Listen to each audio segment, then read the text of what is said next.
তো গাইস, আজকে তো মাদার্স ডে। তো গাইস, মাকে তো সেরকম ভাবে কোনো কিছু দেইনি, ঠিক আছে। তো ফার্স্ট টাইম একটা ছোট্ট করে কিছু দেওয়ার চেষ্টা করছি, কিন্তু কিভাবে দেবো তো বুঝতে পারছি না গাইস। তো আমি একটা প্ল্যান করলাম দোকান থেকে। তো এই যে দেখতে পাচ্ছ, এইটা প্যাকিং করে এনেছি। এর ভিতরে কি আছে না আছে সেটা মা আসলে যখন খুলবে তো তোমাদেরকে দেখাবো। তো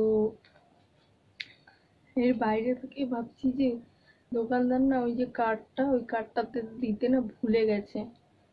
তো এর বাইরে থেকে ভাবছি যে এরকম সাদা কাগজ মেরে দিয়ে আর ওর উপরে হ্যাপি মাদার্স ডে বলে লিখে দেবো, ঠিক আছে। তো গাইস, তোমরা ভিডিওটা কন্টিনিউ দেখতে থাকো। আর তোমাদের যদি ভালো লেগে থাকে এই জিনিসটা, এই সারপ্রাইজটা তোমাদের যদি ভালো লেগে থাকে, তাহলে তোমরা একটা লাইক, কমেন্ট, শেয়ার বা সাবস্ক্রাইব করে দিলেই হবে।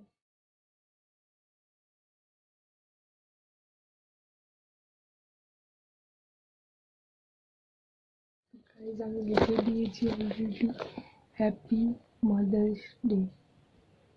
গাইজ, আমি একটু নিচে ডিজাইন করতে চাইছি, কিন্তু কি ডিজাইন করবো খুঁজে পাচ্ছি না। গাইজ, আমি একটা ছোট্টখাট্টো কিছু ডিজাইন করেছি, ঠিক আছে। তো প্রথমত গিফটটা তো দেবো, সেটা তো বুঝলাম, কি আছে এর মধ্যে না আছে সেটা খুললে তোমাদেরকে দেখাবো, সেটাও বুঝলাম। এবার যখন এই গিফটটা দেবো না, তখন এই যে ডিজাইনগুলো না, এই ডিজাইনগুলো দেখে মা ফার্স্ট বলবে যে ছি ছি ছি, এত এত সুন্দর ডিজাইন করেছিস তুই। ফার্স্ট তো এই কথাটাই বলবে। তো কি বলে না বলে তোমাদেরকেও শোনাবো। তো চলো গাইস, পরে যখন খোলা হবে তো তখন দেখা হবে। Just wait and watch.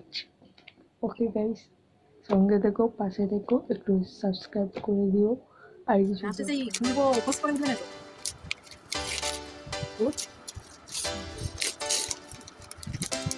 আমাকে কি দিবি? ওদের পায়েস করে খাওয়া যাবে।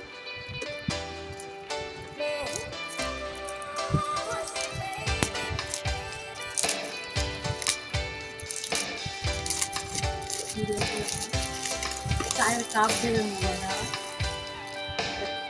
বাবা, আমি প্যাকেটের পিছন দিকেই বলছি যে চায়ের কাপ দেবে, বলে চা খাবার কথা বলবো। সত্যি সত্যি চায়ের কাপ? তুই আয় রে,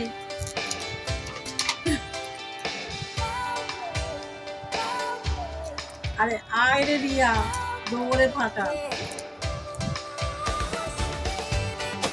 ঢাঙ্গু ঢাঙ্গু। এক কাপ কফি করে তো দিতে পারতাম।